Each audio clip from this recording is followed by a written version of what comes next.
मित्रांनो, सप्रेम नमस्कार। आपण पाहतात सन्मान न्यूज 14। सागरी सेतूला जोडणारा कोस्टल रोड खुला। मुंबई कोस्टल रोड आणि वांद्रे वरळी सागरी सेतू मार्ग यांना जोडणारा पूल अखेर मुंबईकरांसाठी खुला करण्यात आलाय।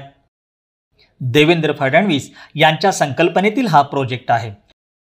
मुंबई कोस्टल रोडवरून उत्तरेला जाणारे आता वांद्रे वरळी सागरी सेतूने थेट प्रवास करू शकणार आहेत।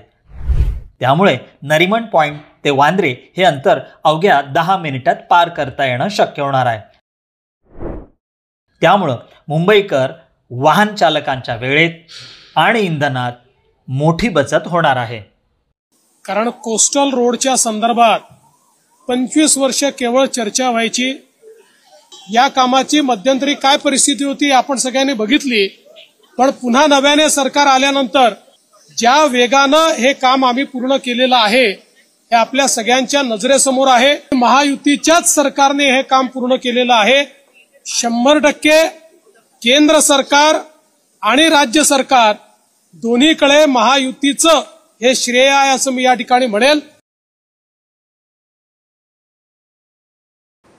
सन्मान न्यूज 14 साठी कार्यकारी संपादक राकेश पवार, प्रतिनिधी आकाश बकरे यांच्यासह मी रवींद्र एरंडे, सन्मान न्यूज 14, सातपूर, नाशिक।